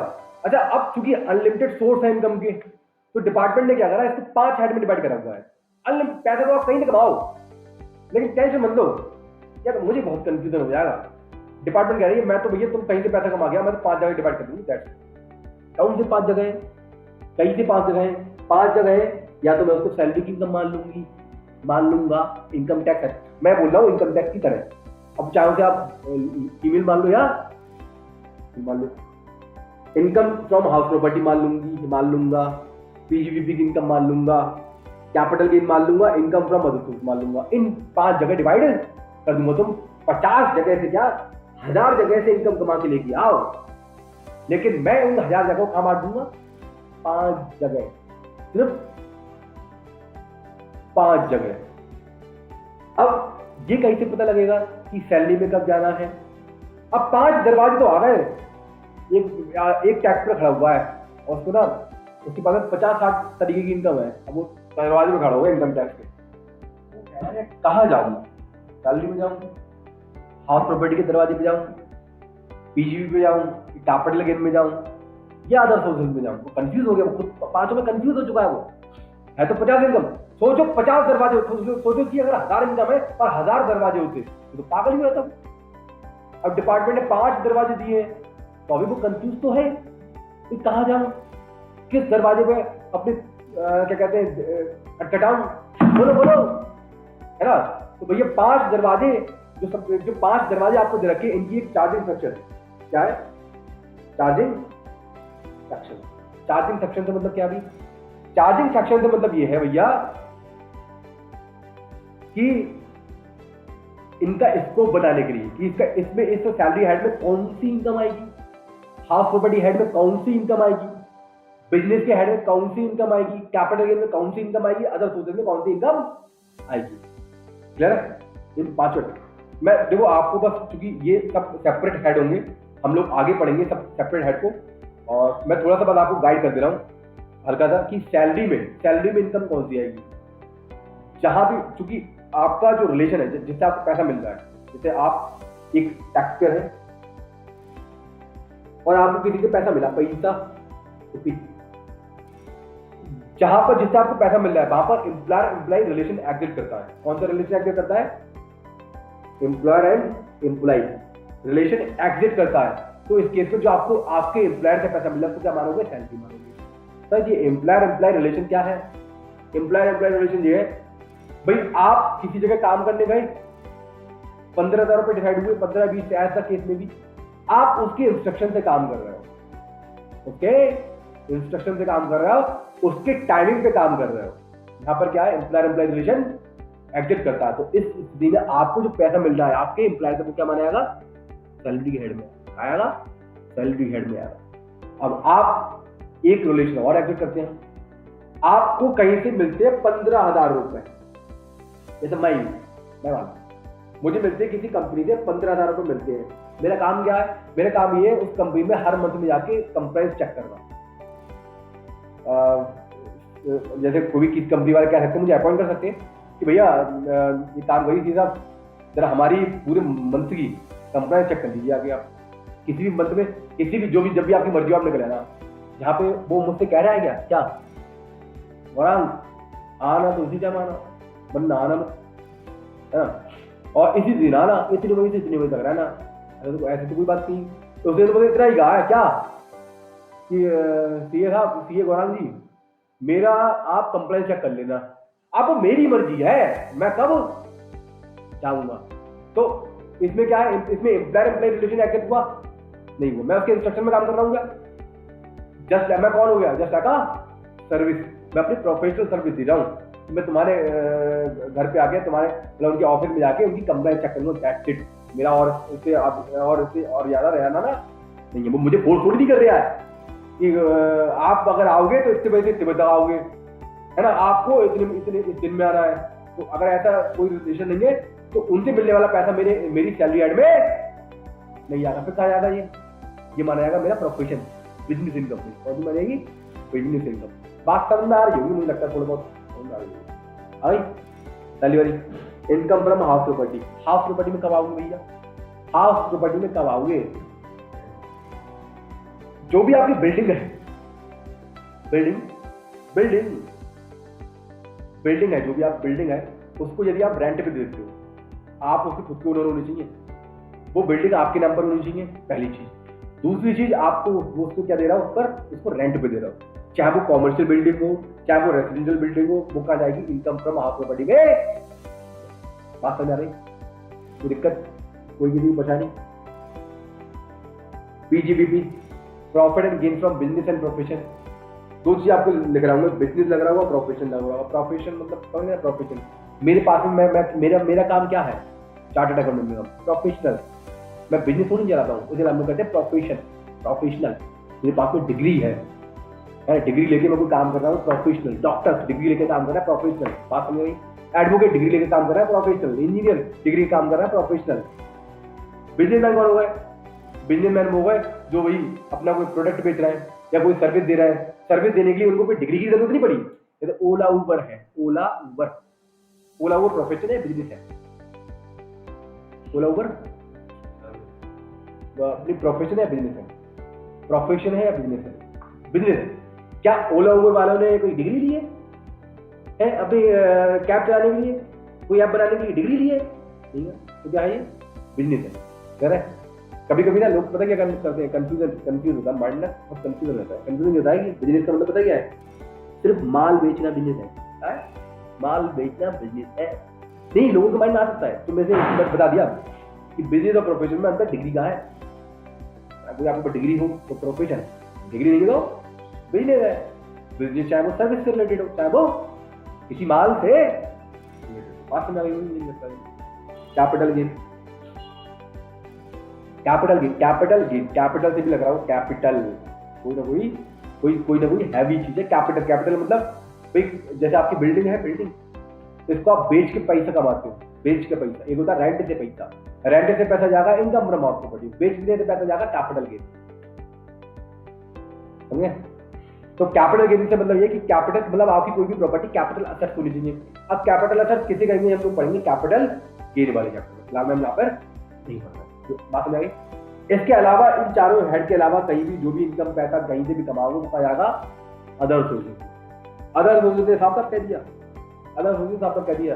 बोले 10 इनकम लेके वो असदी, जैसे एक असदी एक दरवाजे के आगे खड़ा हुआ था इनकम टैक्स, उसकी 50 तरीके से इनकम आ रही थी, 50 तरीके से। उसकी 10 इनकम का तो क्लियरिफिकेशन हो गया। 10 इनकम, कुछ इनकम सैलरी में चली गई, कुछ इनकम हॉस्पिटल चली गई, कुछ कैपिटल गेन चली गई, 40 तरीके की इनकम बची हुई है। वो रो रहा है, कौन? टैक्सर, कह रहे कहाँ ले जाऊँ इसे? तो एक बंदा यहाँ से निकल के आया, income tax, income from other sources के दरवाजे से निकल के आया बाहर। भाई बहुत आवाज आ रही है तुम्हारी, बहुत रो रहे हो, क्या दिक्कत है? सर ये 40 इनकम है ही, मुझे समझ में नहीं आ रही कहाँ लेके जाऊँगा, मैं कहाँ ले जाऊँ, क्या ना तो जाएंगे वरना। तो income from house, but income from other sources का बोले अगर तेरा कोई नहीं, अगर तेरा मतलब तेरी इनकम का कोई नहीं हुआ ना तो कौन होगा उसका? वो किसके होंगे? वो मेरे होंगे। किसके होंगे? वो मेरे होंगे। कहने का मतलब ये कि तेरे जो 40 बच्चे हैं वो अनाथ नहीं है, उनका मैं हूँ। कौन है? Income from other sources. तो भैया जो किसी का ना हुआ वो कहा जाएगा इनकम फ्रॉम अदर सोर्सेज। मुझे नहीं लगता है जहां तक कोई दिक्कत है, कोई परेशानी है। अब आप हर हेड से, क्योंकि हर हेड में प्रोविजन अलग अलग दे रखे हैं, सेक्शन अलग अलग दे रखी है। चार्जिंग सेक्शन मैंने देखो, चार्जिंग तो मैंने आपको बता दिया, नॉर्मली यही है चार्जिंग सेक्शन, ठीक है।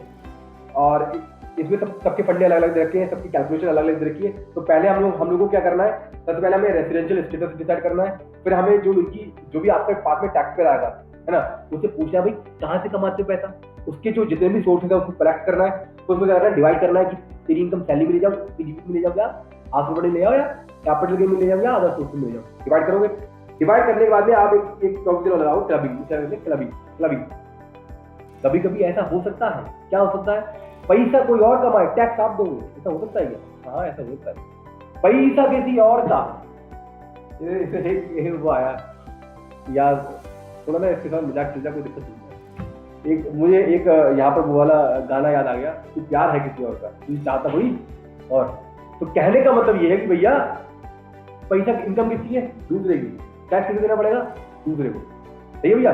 तो ऐसा हो सकता है कि भैया आपकी वाइफ पैसा कमाए और टैक्स किसे देना पड़े? हस्बैंड को देना पड़े। तो इसे हम लोग कहते हैं क्लबिंग ऑफ प्रोविजन। तो ये भी हम पढ़ेंगे, थोड़ा सा पढ़ेंगे, ज्यादा नहीं पढ़ेंगे।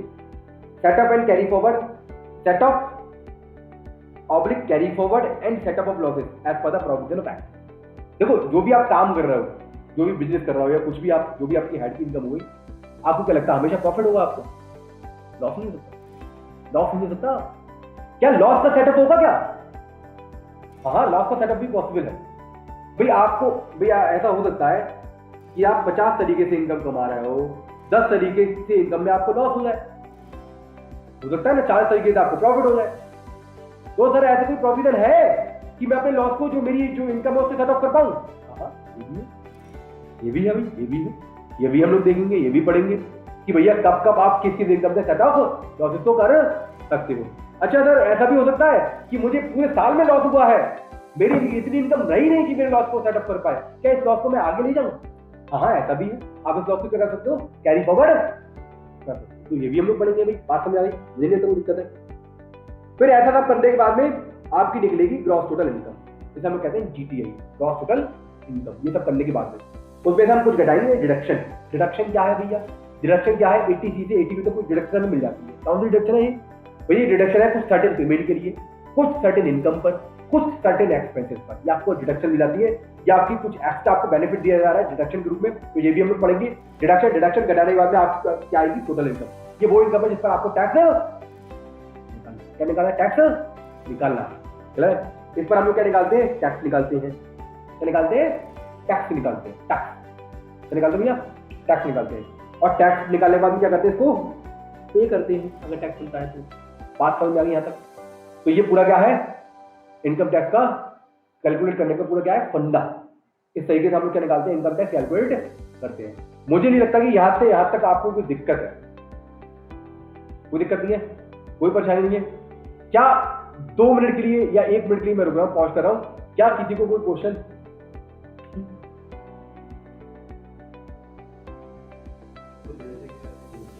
हाँ बेसिक है ना, कोई दिक्कत नहीं है। मुझे ये चाहिए कोई ऐसी दिक्कत है, मतलब कॉन्सेप्ट तो क्लियर हो गया ना, मतलब चीजें फंडामेंटल तो चीजें थोड़ा तो क्लियर होंगी राइट? या भाई ऐसा था चले।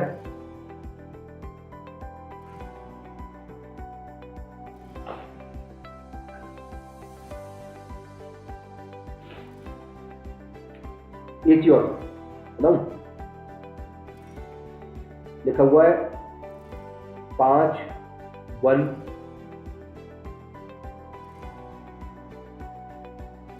ये इनकम टैक्स का एक प्रोविजन है। इसको कैसे पढ़ेंगे आप? कोई बता सकता है इसको कैसे पढ़ेंगे?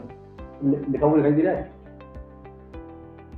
5 और ब्रैकेट पे बंद है, फिर एक ब्रैकेट और है उसमें भाई ये वाला बना दिया और बी ए बोल दिया। इसको हम लोग कैसे पढ़ेंगे? सेक्शन 5 क्या है? 5 हाँ 5(1) देखो इसको हम लोग पढ़ेंगे 5 को पढ़ेंगे सेक्शन, 1 को पढ़ेंगे सब सेक्शन, और ये देखा है इसको हम लोग पढ़ेंगे क्लॉज, इसको हम पढ़ेंगे सब क्लॉज। ठीक है, तो इस तरीके हम लोग इसको डिफाइन करेंगे। बात समझ आई? पहले सेक्शन, दूसरे वाला सब सेक्शन, दूसरे में क्लॉज, दूसरे में सब क्लॉज। ठीक है, कहानी यहां तक खत्म नहीं होती है, कहानी इसकी आगे भी है, बहुत लंबी कहानी है ये इनकम टैक्स की। अगर मतलब इनकम टैक्स एक्ट जब आप देखोगे 298 सेक्शन है ना, कुछ चीजें होती है जो दिखाई देता है, अरे यही है बस 298 सेक्शन, अरे ये तो उड़ा देंगे एक दिन। फिर आगे पता लगती है कि सब सेक्शन भी है, फिर क्लॉज भी है, फिर सब क्लॉज भी है। अच्छा अभी आपके माइंड में दरवाजे पूरा हो गए होंगे, इतना ही है ना, अब और कुछ नहीं है, और कुछ नहीं है, और कुछ नहीं। हाँ है, क्या है? प्रोविजो। क्या है? प्रोविजो। हो सकता है हर सेक्शन में, हर सब सेक्शन में, हर क्लॉज में, हर सब क्लॉज में क्या दिया हो? प्रोविजो। सर मुझे मैं चक्कर आ जाएगा, और कुछ सुनिए, और कुछ सुनिए, और कुछ सुनिए। हाँ एक ही और है, क्या है? एक्सप्लेनेशन।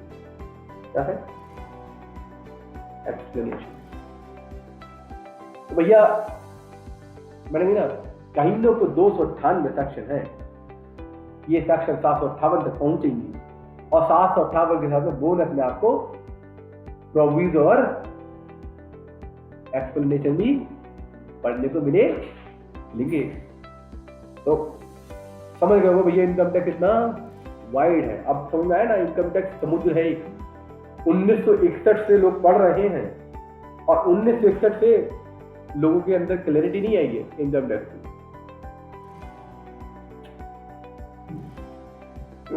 समझ आएगा? ये तो इनकम टैक्स एक्ट है, रूल भी है ना। अब बच्ची कुछ कसर सर्कुलर और नोटिफिकेशन ने तोड़ रखी है। चलो एक बार के लिए आप नोटिफिकेशन में पढ़ो, सर्कुलर तो पढ़ोगे, सर्कुलर तो पढ़ोगे ना, है ना। उसके बाद में बच्ची कुछ कसर कैसे तोड़ रखी है, लॉ क्या नाम है, सुप्रीम कोर्ट और हाई कोर्ट केस रे, तो भाई बहुत पढ़ने को है ना, बात में वही। तो क्लियर है, मुझे लगता है कोई परेशानी है।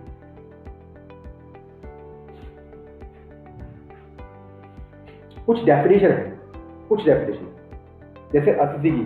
अतिथि कौन होता है? अतिथि मतलब इनकम टैक्स में ना एक जो टैक्स पे करता है ना, टैक्स पे करता है, उसको हम लोग उसको डिपार्टमेंट वाले कहते हैं तुम अतिथि हो। कौन हो? अतिथि। टैक्स पेयर हो आप। कौन हो? अतिथि। अतिथि। अतिथि कौन होता है? अतिथि मतलब होता है एवरी पर्सन। ये पर्सन कौन है? पर्सन ही मैं आपको बताऊंगा पर्सन कौन है इनकम टैक्स में, क्योंकि इनकम टैक्स में पर्सन डिफाइन है। इनकम टैक्स में पर्सन आपको बता दे रहा हूँ, individual, HUF, UP, BOI, firm, company, artificial judicial person. ठीक है। इंडिविजुअल कौन हो गया? कोई भी ह्यूमन बीइंग। ह्यूमन बीइंग हम और आप ह्यूमन बीइंग है ना, कौन होगा? वो इंडिविजुअल। तो इंडिविजुअल कौन हो सकते हैं? पर्सन हो सकते हैं। एचयूएफ कौन है? Hindu undivided family. Hindu undivided family. Hindu undivided family मतलब क्या है? एक लड़का, एक लड़की, दोनों ने शादी कर ली है ना, और बच्चा भी हो गया भैया, चाइल्ड। वैसे इसी टाइम इसे हम लोग क्या कहते हैं? ये एचयूएफ बन जाती है। जैसे हस्बैंड एंड वाइफ की शादी है ना, तो वो क्या बन जाते हैं? एचयूएफ बन जाते हैं। क्लियर है? तो इसे हम लोग कहते हैं एचयूएफ। तो आप एक एंटिटी और सेपरेट बना सकते हो एचयूएफ के नाम पर। अपनी प्लानिंग कर सकते हो, टैक्स प्लानिंग। लेकिन टैक्स प्लानिंग तभी तो करोगे ना जब आप एचयूएफ के नाम पर कोई प्रॉपर्टी होगी, एचयूएफ के नाम पर कोई प्रॉपर्टी होगी। तो इसका ये समझ लो सारे कि हस्बैंड, वाइफ एंड चिल्ड्रन, ये सब क्या है? ये पूरी फैमिली का एक एचयूएफ है, हिंदू अनडिवाइडेड फैमिली। तो आप एक सेपरेट एंटिटी भी बना सकते हो इंडिविजुअल के अलावा। किस रूप में? एचयूएफ के रूप में। बात समझ आ गई? ईओपी। ईओपी मतलब कुछ लोग मिल करके कोई काम कर रहे हैं, और उसमें जो लोग बंदे काम कर रहे हैं ना, वो कौन हो सकते हैं? वो भैया इंडिविजुअल हो, एचयूएफ हो, ईओपी हो, बीओआई, मतलब इंक्लूड है सब लोग। तो इन लोग मतलब इसको क्या कहते हैं लोग? Association of person. जैसे एक मैंने काम स्टार्ट करा कि मुझे सब्जी बेचने का काम स्टार्ट करना है। सब्जी बेचना है मुझे। क्या बेचना है? सब्जी बेचना है। तो किन लोगों ने काम करा? एक एचयूएफ मिल गई, उसमें कुछ इंडिविजुअल मिल गए, उन लोगों ने मिलकर काम करा। तो मिलके जो काम कर रहा है, जिसमें सभी टाइप के पर्सन आ गए ना, जो मिलाव है, जो जोड़ है, उसमें सभी टाइप के पर्सन है, तो उसको हम लोग कहते हैं एसोसिएशन ऑफ पर्सन। बात समझ आ गई? बॉडी ऑफ इंडिविजुअल में क्या है? इसमें सिर्फ आदमी लोग आते हैं, मतलब ह्यूमन बीइंग आते हैं। अगर कुछ लोग ह्यूमन बीइंग मिलकर के कोई काम करना चाह रहे हैं, तो उसको हम लोग कहते हैं बॉडी ऑफ इंडिविजुअल। फर्म कैसे कहते हैं? फर्म होती बॉडी ऑफ इंडिविजुअल की तरह भी है और ईओपी की तरह भी हो सकती है। लेकिन अंतर क्या है कि फर्म बनाने के लिए कुछ टर्म्स एंड कंडीशन और है। अगर वो टर्म्स एंड कंडीशन आप पूरा कर लेते हो, तो आपकी जो एंटिटी है वो फिर ईओपी बीओआई नहीं कहलाएगी, तो वो कहलाएगी फर्म। बात समझ आई? क्लियर है? कंडीशन क्या है कि मेरे एक एग्रीमेंट होना चाहिए, रिटन एग्रीमेंट होना चाहिए, शेयर डिसाइड होने चाहिए, बहुत सारी टर्म्स एंड कंडीशन है ना। तो वो सब कुछ अगर एक्टिव करता है तो वो क्या कहलाती है? फिर ईओपी बीओआई नहीं कहलाएगी, वो कहलाएगी पार्टनरशिप फर्म। बात समझ आई? कंपनी जो भी कॉर्पोरेशन जो भी रजिस्टर्ड है भाई कंपनी एक्ट में, है ना, कंपनी एक्ट में रजिस्टर्ड है, जिसको डिपार्टमेंट ने बोलिए कि तुम कंपनी हो। कंपनी की ब्रॉड डेफिनेशन है, पढ़ेंगे हम लोग कंपनी की ब्रॉड डेफिनेशन। कंपनी से मतलब ये कि वो इंडिया, जरूरी नहीं है वो रजिस्टर्ड इंडिया में, जिसको डिपार्टमेंट ने कह दिया तुम कंपनी हो, ये जो शुरू से कंपनी की तरफ का असेसमेंट होता हुआ आ रहा है, उसको भी हम लोग कंपनी मान लेंगे। या कोई भी कॉर्पोरेशन जो सेंट्रल एक्ट और स्टेट एक्ट के अंदर रजिस्टर्ड हो, उसको भी हम लोग कंपनी मान लेंगे। कंपनी ब्रॉड डेफिनेशन है। अगर कोई भी कंपनी जो इंडिया के बाहर रजिस्टर्ड है, उसको भी हम कंपनी मान लेंगे। बात समझे? कंपनी का मतलब artificial judicial person. Artificial judicial person जैसे आर्टिफिशियल जुडिशियल पर्सन मतलब जो कहीं का भी नहीं होगा, वो कहा जाएगा आर्टिफिशियल जुडिशियल पर्सन। जैसे यूनिवर्सिटी ना तो इंडिविजुअल है, ना एचयूएफ है, ना ईओपी है, ना फर्म है, ना कंपनी है, वो कहा जाएगी आर्टिफिशियल जुडिशियल पर्सन बन जाएगी। बात समझ आ गई? कोई दिक्कत नहीं है ना। फर्म ये इसे हम लोग कहते हैं पर्सन। ये इनकम टैक्स में पर्सन है। कौन है इनकम टैक्स में? पर्सन। कोई दिक्कत तो नहीं है इसमें?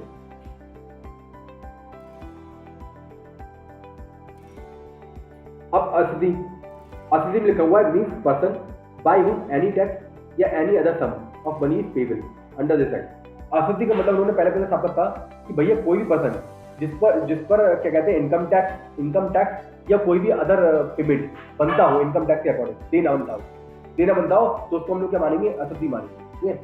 इंक्लूड्स, ये तो जनरल डेफिनेशन हो गई। इंक्लूड्स में उन्होंने कहा कि एवरी पर्सन जिसके खिलाफ में क्या चल रही है, प्रोसीडिंग स्टार्ट हो चुकी है, his act has taken for the assessment of his income, खुद की इनकम के लिए, या income of any other person in respect of which he is assessable, किसी दूसरे की इनकम के लिए, या loss sustained by him by such other person, the amount of refund due to him to such other person. वो कह रहा है कि भैया जिसके अगेंस्ट में क्या हो चुकी है, प्रोसीडिंग स्टार्ट हो चुकी है उसकी इनकम के लिए, दूसरे की इनकम के लिए जिसके लिए उसका असेसमेंट हो रहा है, लॉस के लिए, रिफंड के लिए, इसके लिए लॉस के लिए और रिफंड के लिए, जिसके अगेंस्ट में असेसमेंट प्रोसीडिंग स्टार्ट हो चुकी है, तो उसको हम लोग क्या मानेंगे, असेसी ही मानेंगे। बात समझ में आई? असेसी का मतलब क्या हुआ? असेसी का मतलब या तो देखो मैं हूं, मेरे अगेंस्ट में कोई टैक्स निकल रहा है इनकम टैक्स अकॉर्डिंग, तो मैं कौन हो गया, असेसी हो गया। या फिर मेरे खिलाफ में इनकम टैक्स डिपार्टमेंट ने कोई प्रोसीडिंग स्टार्ट कर ली है ना, चाहे मेरी इनकम के लिए करी हो, चाहे मेरे लॉस को कम करने के लिए करी हो, चाहे मेरे रिफंड के लिए करी हो, है ना, चाहे मेरे पे प्रोसीडिंग स्टार्ट कर लेकिन दूसरे की इनकम के लिए करी हो, तो मैं क्या माने जाऊंगा, मैं असेसी माना जाऊंगा। Every person who is deemed to be assessee under the provision of act. वो कह रहा है भैया एक तो वो असेसी हो गया जो असेसी दिखता हुआ, एक होता है डीम्ड असेसी, मतलब मानो या मत मानो तुमको हम असेसी मान लेंगे, मानो या मत मानो, कुछ चीज होती है ना गवर्नमेंट मान लेती है, मानो या मत मानो तुमको तो असेसी मान ही लेंगे। तो वो कौन से केस होते हैं, वो भैया केस होते हैं जैसे अगर आपके भाई किसी हस्बैंड की डेथ हो जाए, उस केस में वाइफ रिटर्न भरेगी अपने हस्बैंड, तो वो इसे हम लोग क्या कहते हैं, deemed assessee. Every person who is deemed to be the assessee in default, कोई भी पर्सन जिसको असेसी इन डिफॉल्ट कह दिया उसने, कोई भी इनकम टैक्स में कोई भी क्या कर दिया उसने, कोई प्रोविजन को का वायलेशन करा हुआ है, उसको हम लोग मानते हैं असेसी इन डिफॉल्ट, तो वो भी क्या माना जाएगा, असेसी माना जाएगा। बात समझ आ गई? असेसी समझ में आ गया, उसका असेसी कौन होगा, है ना। असेसमेंट होता है, एक होता है सेल्फ असेसमेंट, एक होता है ये सेल्फ असेसमेंट, एक होता है असेसमेंट और रीअसेसमेंट। एक होता है सेल्फ, मतलब उससे आप असेसमेंट करके देते हो कि मेरी इनकम इतनी है, उसको भी हम असेसमेंट मानते हैं। एक डिपार्टमेंट आपकी इनकम निकालता है, उसको भी हम लोग क्या मानते हैं, असेसमेंट मानते हैं। तो दोनों ही चीज क्या है असेसमेंट में। पर्सन आपको बता चुका हूँ, पर्सन की डेफिनेशन, मतलब पर्सन मैं आपको डिफाइन कर चुका हूँ, इंडिविजुअल एचयूएम, ये बात मुझे नहीं लगता कोई दिक्कत है। इंडिया पढ़ाना बहुत जरूरी है। इंडिया इसलिए पढ़ाना बहुत जरूरी है क्योंकि भैया इनकम टैक्स कहाँ लगता है, इंडिया पे। तो इंडिया का मतलब क्या है ना, आप अगर हम इसको डिफाइन ना करें इनकम टैक्स में कि इंडिया वही इनकम टैक्स कहाँ लगता है, इन इंडिया, पूरा ऑल ओवर पृथ्वी थोड़ी ना, इंडिया में तो है। तो भैया अगर इंडिया में है तो इंडिया का मतलब क्या है, इंडिया का मतलब है भैया territory of India as per article 1 of the constitution. Territory of India मतलब इंडिया जो पूरा नक्शा है इंडिया का, मतलब क्या है, इंडिया का पार्ट माना जाएगा। एक तो बोला इंडिया, दूसरा ये कहते हैं TWI, मतलब इंडिया के बाहर भी जो पानी वाला एरिया है ना, पानी वाला एरिया मतलब इंडिया है। मैं मानता हूँ, जैसे मैं एक नक्शा बनाता हूँ, प्लीज कृपया करके किसी के हितों पे वो ना पड़े, क्योंकि भाई नक्शा मुझे ऐसा बना दिया था तो कृपया करके किसी के मैं किसी की जो भाई देश के प्रति जो भी भावना आपकी उसमें बिगाड़ना नहीं चाहता हूँ, और जो भी बन गया उसको कृपया करके एक्सेप्ट कर लीजिए। ये आपका इंडिया है, मान लीजिए। और इसके जो बाहर का जो एरिया है ना, पानी वाला एरिया, 12 न्यूट्रिकल माइल्स का इसमें लिखा हुआ है TWI, सीबेड सब oil underline such water continental shelf and exclusive economic zone. ये जो इसके बाहर की जो 12 न्यूट्रिकल माइल्स, देखो जो पूरा इंडिया है, इंडिया में जो भूमि है उसको हम लोग किससे नापते हैं, उसको हम लोग नापते हैं किलोमीटर में। लेकिन जो वाटर है, वाटर को जो नापा जाता है वो नापा जाता है न्यूट्रिकल माइल्स, ठीक है। तो 12 न्यूट्रिकल माइल्स तक का एरिया जो होता है वो इंडिया का ही माना था, इंडिया का ही पार्ट माना था, उसको हम लोग कहते हैं TWI, territorial water of India. तो यदि आप जहाँ पे भी इनकम कमाओगे ना, तो अभी आपको इनकम टैक्स देना पड़ जाएगा। मतलब इंडिया में पैसा कमाओगे तो कुछ देने पड़ जाएगा, और इंडिया में पैसा कमाओ चाहे धरती पे कमाओ या धरती के ऊपर कमाओ, मतलब आपका ना एक दिल्ली से एक एरोप्लेन चला, ठीक है। अब कुछ बंदे ना शातिर बहुत है, और शातिर टैक्स बचाने के लिए कुछ भी कर लेंगे। एक काम कर देना, एक एरोप्लेन बुक करते हैं और चलते हैं, 2 लोग मिलते हैं, 2 लोग चलते हैं, भाई माल बेचेंगे जो हवाई जहाज ऊपर, नीचे बेचेंगे ना, क्यों? क्योंकि नीचे बेचेंगे तो इनकम टैक्स लग जाएगा। तो गवर्नमेंट ने पहले लिख दिया, बोले अल्लाह तुम जमीन पे बेचो या आसमान पे बेचो, तुम पाताल पे बेचो या पानी में बेचो, टैक्स तो तुम्हें देना पड़ेगा। तो मत ले जाओ हवाई जहाज ऊपर के लिए, कोई जरूरत नहीं है, कोई फायदा नहीं है, आपको टैक्स तो तभी देना पड़ेगा, ठीक है? चाहे आप भले ही एरोप्लेन में ले जाओ अपनी गाड़ी को, अब वहां पे आके डीलिंग करो अपनी पूरी, वही माल बेच दो, ज्वेलरी यहाँ पे खरीदी, गए ऊपर एरोप्लेन में 1 किलो ज्वेलरी जाकर वहां भेज दी, टैक्स लगेगा, क्यों ना लगेगा? क्योंकि ये तो इंडिया में आया तो ऊपर है, हवाई जहाज में आसमान में है।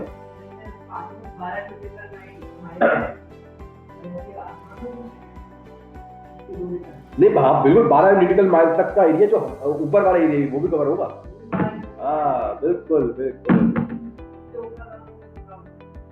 नहीं क्या समझ रहा है, उससे ऊपर तो पूरा पूरा यार ब्रह्मांड तक, उसकी कोई ऊपर की कोई लिमिट नहीं है, ऊपर की तो कोई लिमिट नहीं है। इवन आप ब्रह्मांड के ना छोड़ निकल जाओ आप बाहर, जहाँ पे आपका पता ही ना लगे एरोप्लेन, टैक्स आपको देना है। आपको कॉन्टिनेंटल शेल्फ, कॉन्टिनेंटल शेल्फ पता क्या होता है? कॉन्टिनेंटल शेल्फ अरे सीबेड सबऑइल में मिट्टी है ना, मिट्टी होती है ना पानी में, वहां पे भी अगर आप पैसे कमाओगे मतलब कमाओगे तो उसको भी हम लोग TW ही मानते हैं, टेरिटोरियल वाटर एरिया। अभी कॉन्टिनेंटल शेल्फ क्या होता है? कॉन्टिनेंटल शेल्फ जैसे बनाओ, कॉन्टिनेंटल शेल्फ थोड़ा ना ऐसे समझोगे आप, जैसे मैं ऐसे चल रहा हूँ, ठीक है, अब आपने देखा होगा कुछ एरिया आता पानी में ही हम ऐसे घूम के जाते हैं, ठीक है, तो एक ढलान भी आती है, तो हम लोग कहते हैं कॉन्टिनेंटल शेल्फ, तो वो भी क्या माना जाएगा? इंडिया का पार्ट माना जाएगा। बात समझ आ रही?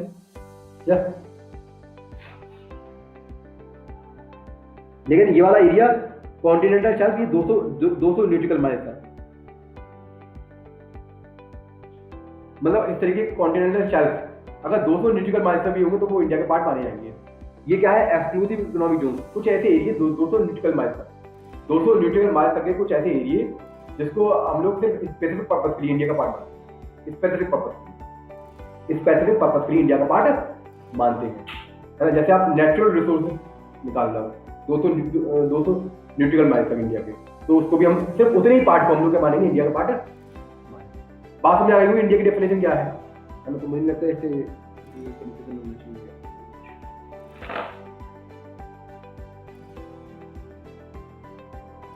इसमें लिख दिया भैया, any other specified maritime zones and the air space above its territorial water, लिख दिया भैया। स्पेस ऊपर वाला एरिया है वो भी क्या माना है? इंडिया पार्ट माना है। प्रीवियस ईयर और suspend year, income tax act में ये बहुत जरूरी है, हमें प्रीवियस ईयर पता होना और असेसमेंट ईयर पता होना। क्या है भैया इसका मतलब? प्रीवियस ईयर का मतलब ये है कि जिस साल आप पैसा कमाओगे उसको हम लोग क्या कहते हैं? Previous year. और जिस वर्ष आप टैक्स दोगे तो हम लोग कहते हैं असेसमेंट ईयर। मुझे नहीं लगता इसमें कंफ्यूजन है। अच्छा असेसमेंट ईयर तो हमेशा 12 मंथ का होता है, 12 मंथ का ही होगा असेसमेंट ईयर, लेकिन प्रीवियस ईयर 12 मंथ से कम हो सकता है, क्योंकि जरूरी थोड़ी है आप 1 अप्रैल को बिजनेस स्टार्ट करोगे अपना, 1 अप्रैल के बाद में कर सकते हो। तो भैया अगर बाद में बिजनेस स्टार्ट कर रहे हो ना, तो भैया गवर्नमेंट कह रही है कि फिर इसको जो प्रीवियस ईयर स्टार्ट होता है, प्रीवियस का स्टार्ट होता है जब आपने बिजनेस स्टार्ट करा, क्लियर है? इसमें कोई कंफ्यूजन नहीं है।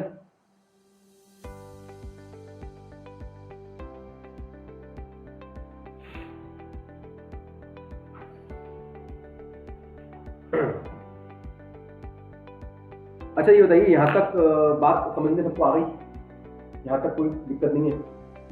क्या टाइम है या वाइंड अप? तो फिलहाल में कृपया करके कल तो नहीं है, कल कृपया करके कल की क्लास नहीं है, कल मुझे समझ आ रहा है। परसों कृपया करके आप लोगों से रिक्वेस्ट है 8 बजे तक, क्योंकि 8 से 10 2 घंटे सफिशिएंट एनफ है, ठीक है? 8 बजे तक हर हालत में आ जाना है, एनी नाउ एनी कॉस्ट। 10 बजे जगह हमने हम देख ली है, अब हम कुछ नहीं है, सब बंदे हैं या नहीं है, हम इन्हीं बंदों के साथ स्टार्ट कर देंगे। मुझे अपना ये पूरा हिसाब किताब खत्म करना है, ठीक है? बात समझ हाँ सही है, परसों ले आना, सही है, क्लियर है।